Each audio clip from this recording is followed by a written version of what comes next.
प्रदेश के मुख्यमंत्री चंद्रबाबू नायडू ने आखिरकार विवादित 35 एकड़ तिरुमाला मंदिर भूमि पट्टे को रद्द करने की घोषणा कर दी है। ये फैसला प्रदेश में धार्मिक भावनाओं की जीत के रूप में देखा जा रहा है। इस बड़े फैसले के पीछे सबसे अहम भूमिका निभाई है बीसीवाई पार्टी अध्यक्ष रामचंद्र यादव ने, जिनकी अगुवाई में चलाए गए आंदोलन ने पूरे प्रदेश में जोर पकड़ा और सरकार को अपने फैसले पर पुनर्विचार के लिए मजबूर होना पड़ा। आंध्र प्रदेश सरकार ने तिरुमाला की पवित्र पहाड़ियों के पास 35 करोड़ भूमि को मुमताज होटल्स को व्यावसायिक उद्देश्यों के लिए आवंटित किया था। इस निर्णय के बाद प्रदेश भर में धार्मिक संगठनों, संत समाज और भक्तों ने इसका तीखा विरोध किया। विरोध के बावजूद सरकार अपने फैसले पर अड़िग रही और भूमि पट्टा रद्द करने से इनकार कर दिया।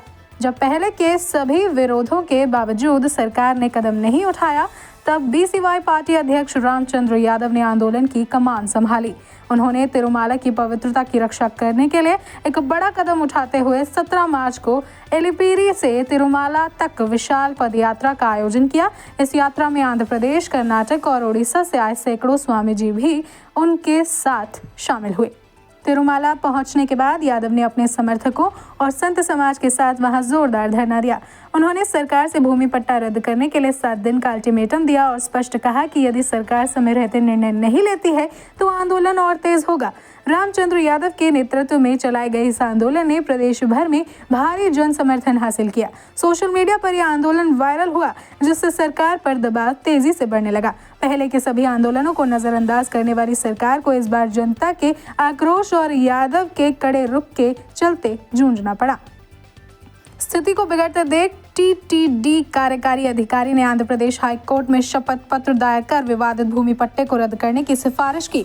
आखिरकार कल अपनी तिरुमला यात्रा के दौरान मुख्यमंत्री चंद्रबाबू नायडू ने ऐलान किया कि मुमताज होटल्स को आवंटित 35 करोड़ भूमि का पट्टा अब रद्द किया जाएगा। गैर धार्मिक व्यक्तियों को तिरुमाला से स्थानांतरण किया जाएगा ताकि क्षेत्र की आध्यात्मिक पवित्रता बनी रहे। भविष्य में व्यावसायिक भूमि आवंटन केवल तिरुमाला के सीमावर्ती क्षेत्रों में ही किया जाएगा ताकि पवित्र स्थल का स्वरूप सुरक्षित रहे। इस ऐतिहासिक जीत पर रामचंद्र यादव ने संत समाज, भक्तों और अपने समर्थकों का आभार जताया। उन्होंने कहा कि ये जीत भगवान वेंकटेश्वर स्वामी के भक्तों की है, जिन्होंने धर्म की रक्षा के लिए एकजुट होकर सरकार को अपने फैसले पर पुनर्विचार के लिए विवश किया। हालांकि यादव ने सरकार को आगाह किया कि उनकी बाकी मांगों पर भी तुरंत विचार किया जाएगा।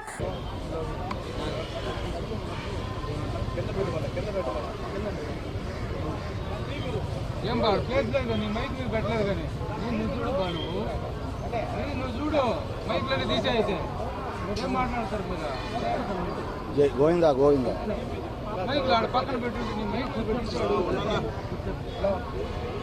ఓం నమో వెంకటేశాయ. స్వామీజీలకు, పెద్దలకు, వెంకటేశ్వర స్వామి భక్తులకు, మీడియా మిత్రులందరికీ నమస్కారం తెలియజేస్తూ, ఎన్నో సంవత్సరాల నుండి తిరుమలలో ఉన్న సమస్యలపైన, జరుగుతున్న అపచారాలపైన, అవినీతిపైన, వ్యాపారాలపైన ప్రక్షాళన కోసము అనేక రకాలుగా అనేక మంది పోరాటాలు చేసినప్పటికీ కూడా తిరుమల తిరుపతి దేవస్థానం పాలక మండలి కానీ, ప్రభుత్వం కానీ ఏమాత్రం స్పందించకుండా అదే వ్యాపార ధోరణి, అదే రాజకీయ ధోరణితో ఇంకా అనేక రకాలైన అపచారాలు చేసే కార్యక్రమం చేస్తుంటే, దీని మీద పాదయాత్రలు చేసిన, నిరాహార దీక్షలు చేసిన ప్రభుత్వ పెద్దలకు, తిరుపతి తిరుమల దేవస్థాన పాలక మండలి పెద్దలకు ఎంతమంది ఎన్నిసార్లు విన్నవించుకున్నా లెక్క చేయని పరిస్థితుల్లో ఈరోజు టీటీడీకి సంబంధించి, తిరుమలకు సంబంధించిన సమస్యలపైన అలిపిరి నుండి తిరుమల వరకు పాదయాత్రగా వెళ్లి స్వామీజీలు, మాతాజీలు, సాధు పుంగవులతో పాటు స్వామివారి భక్తులతో కలిసి వెళ్లి నేరుగా స్వామివారికే విన్నవించుకునే కార్యక్రమాన్ని మొదలుపెట్టాము. ఈ కార్యక్రమంలో ప్రధాన అంశాలు: ఒకటి, స్వామివారి పాదాల చెంత ఉన్న అలిపిరికి సంబంధించి భూములు ఏవైతే ఉన్నాయో ఈ భూములను ప్రైవేటు వ్యక్తులకు, హోటళ్లకు, స్టార్ హోటళ్లకు కట్టబెట్టి స్వామివారి పాదాల చెంత ఏదైతే ధార్మికానికి విరుద్ధమైన కార్యక్రమాలు చేసే ప్రక్రియను మొదలుపెట్టారో దానిని వెంటనే రద్దు చేసుకొని ముఖ్యంగా జీవో నంబర్ 24 ద్వారా ముంతాజ్ హోటల్ అనే ఒక వ్యాపార సంస్థకు స్వామివారి పాదాల చెంత ఉన్న భూమిని అప్పచెప్పి ప్రభుత్వం తీసుకున్న నిర్ణయాన్ని వెంటనే రద్దు చేయాలని చెప్పి డిమాండ్ చేస్తున్నాము. ఎందుకంటే ఈ ప్రాంతం అంతా కూడా తిరుమల దివ్యక్షేత్రం పరిధిలో ఉంటుందని చెప్పి 2007లోనే ప్రభుత్వం జీవో ఇచ్చినప్పటికీ కూడా ఇక్కడ మళ్ళీ వ్యాపారాలు చేయడానికి, హోటల్స్ నిర్మించడానికి, మసాజ్ సెంటర్లు నిర్మించడానికి అనుమతులు ఇచ్చారంటే తిరుమల తిరుపతి దేవస్థానం విషయంలో ప్రభుత్వానికి ఉన్న చిత్తశుద్ధి అంటే మనకు అర్థమవుతోంది. దీని మీద ఎన్ని పోరాటాలు చేసినా ప్రభుత్వం ముందుకెళ్లే కార్యక్రమం చేస్తోంది తప్ప ఏమాత్రం పట్టించుకునే పరిస్థితి లేదు. ఖచ్చితంగా ఈ కార్యక్రమము, ఈ నిర్ణయాన్ని రద్దు చేసుకోవాలని చెప్పి ఈ సందర్భంగా చంద్రబాబు నాయుడు గారి ప్రభుత్వాన్ని డిమాండ్ చేస్తున్నాము. ఇక్కడ స్వామివారి పాదాల చెంత ఉన్న స్థలంలో లక్షలాదిగా, కోట్లాదిగా స్వామివారి దర్శనానికి ప్రపంచవ్యాప్తంగా వచ్చే భక్తులకు కావాల్సిన సౌకర్యాలు ఏర్పాటు చేయండి, వసతి ఏర్పాటు చేయండి. పర్వదినాలలో భక్తులకు కావాల్సిన ఏర్పాట్లు ఏవైతే ఉన్నాయో వాటికి సంబంధించి ఏర్పాట్లు చేసే కార్యక్రమం చేయండి. అంతేగాని మేం వ్యాపారం చేసుకుంటాం, హోటల్స్ పెట్టుకుంటామంటే చూస్తూ కూర్చుండే పరిస్థితి అయితే లేదు. మనం గత కొన్ని రోజుల క్రితం చూసాము, వైకుంఠ ఏకాదశి పర్వదినం సందర్భంగా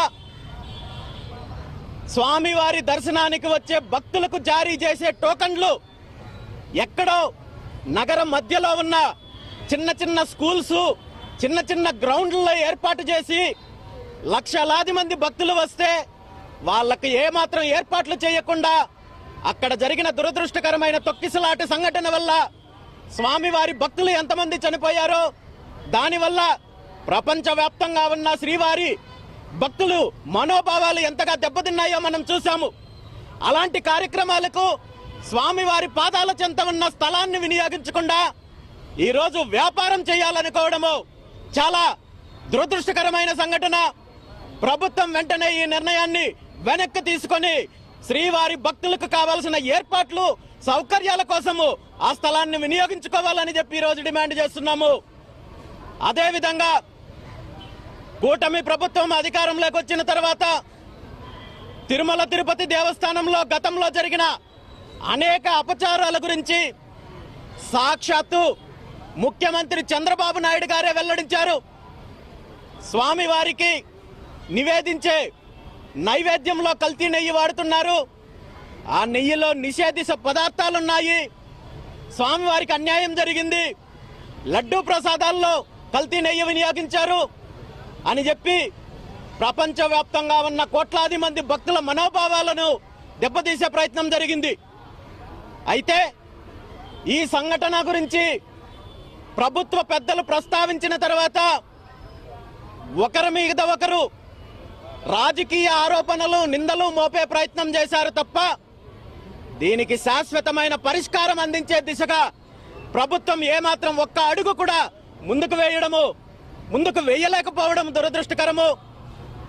ఈ విషయంపై కూడా గతంలో పుంగనూరు నుండి తిరుమల వరకు పాదయాత్ర ద్వారా వెళ్లి దీనికి శాశ్వతమైన పరిష్కారం కావాలి, తిరుమల తిరుపతి దేవస్థానం విషయంలో వెంటనే స్వంతంగా గోశాలను ఏర్పాటు చేసి ఆ డైరీ ద్వారా స్వామివారి నైవేద్యానికి కావచ్చు, భక్తులకు ఇచ్చే ప్రసాదానికి కావచ్చు, వినియోగించే నెయ్యిని వినియోగించాలని చెప్పి ఇది కూడా ఒక ధార్మిక ప్రచారం కావచ్చు, ధార్మిక కార్యక్రమంలో భాగమని చెప్పి తెలియజేయడం జరిగింది.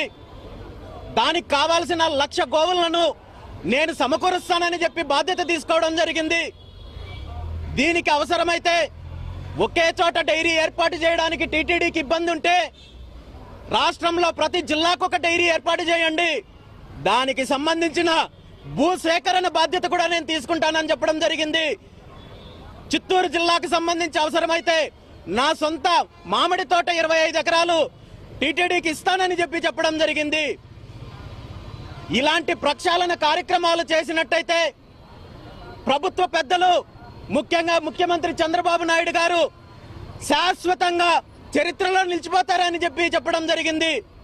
కానీ ఈ విషయాలు ఏవి పట్టించుకొని ప్రభుత్వము కేవలం తిరుమలలో రాజకీయం చేయడానికి, వ్యాపారాలు చేయడానికి చూస్తున్నారు తప్ప ప్రక్షాళన చేయడానికి ముందుకు రాలేదు. కాబట్టి ఈరోజు ఎన్ని పోరాటాలు చేసినా ప్రభుత్వం, పాలక మండలి స్పందించడం లేదు. కాబట్టి పాదయాత్రలుగా వెళ్లి స్వామివారికి నేరుగా విన్నవించుకునే కార్యక్రమానికి మొదలుపెట్టాము. ఈ కార్యక్రమానికి విచ్చేసిన స్వామీజీలు, మాతాజీలు, సాధు పుంగవులకు, పెద్దలకు, స్వామివారి భక్తులకు అందరికీ కూడా మరొక్కసారి ధన్యవాదాలు తెలియజేస్తూ, మీడియా మిత్రులకు ప్రత్యేకమైన ధన్యవాదాలు తెలియజేస్తూ ఈ కార్యక్రమాన్ని ప్రారంభించాల్సిందిగా కోరుచున్నాం. ప్రతిసారి ఉద్యమాలు చేస్తూనే ఉన్నారు, ధార్మిక కార్యక్రమాలు చేస్తూనే ఉన్నారు. దానిపైన ఇంకా ఎలా పోరాటం చేస్తారు? దానికోసమనే ఈరోజు వీళ్ళెవ్వరూ హిందువుల మనోభావాలను పట్టించుకునే పరిస్థితి లేదు. కాబట్టి కలియుగదయమైన వెంకటేశ్వర స్వామిని విన్నవించుకోవడానికి వెళ్తున్నామన్న. Thank you. మీరు మాట్లాడడం ఎక్కడెక్కడో దేవాలయాలు తిరగడం కాదండి. మీరు రండి, తిరుమలకు రండి. మీరు తిరుమలలోనే, తిరుపతిలోనే మీరు వారాహి డిక్లరేషన్ ఇచ్చారు. హిందూ సమాజం ఎంతో నమ్మింది. కానీ మీరు మాటలకి చేతలకి అస్సలు పొందడం లేదు. సనాతనవాదినంటే తిరుమల తిరుపతి దేవస్థానానికి గుండు కొట్టడమా? తిరుమల తిరుపతి దేవస్థానాన్ని అపవిత్రం చేయడమా సనాతన ధర్మం అంటే? పవన్ కళ్యాణ్ గారు దయచేసి మీరు ఒకసారి ఆత్మ పరిశీలన చేసుకోండి. ఈరోజు సాధు సంతులుగా, హిందూ సమాజంగా మేము మిమ్మల్ని అడుగుతూ ఉన్నాం. తప్పక మీకు చిత్తశుద్ధి ఉంటే, సనాతన ధర్మం మీద మీకు విశ్వాసం ఉంటే, ముంతాజ్ హోటల్ పెర్మిషన్లు టూరిజం మంత్రి మీ జనసేన కందులు దుర్గేష్ గారు మీ జనసేన ప్రాతినిధ్యం వహిస్తున్నారు. మీకు చిత్తశుద్ధి ఉంటే తక్షణమే ముంతాజ్ హోటల్ పెర్మిషన్ రద్దు చేయండి. సనాతన ధర్మానికి, వెంకటేశ్వర స్వామికి మాకు విశ్వాసం ఉన్నది అని ప్రకటించుకోండి.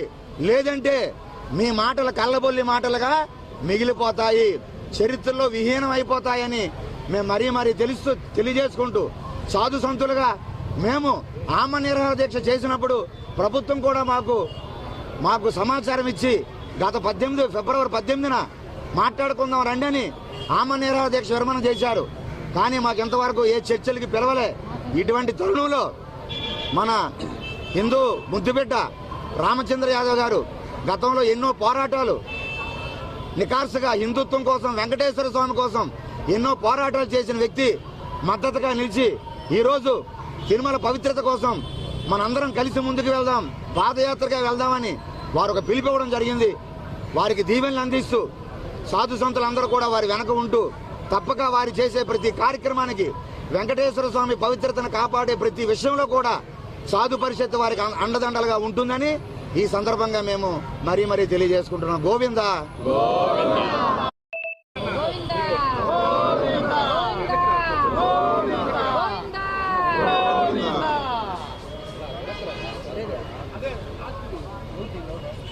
उन्होंने स्पष्ट किया कि यदि बाकी मांगों पर सरकार जल्द फैसला नहीं लेती है तो आंदोलन और तेज किया जाएगा।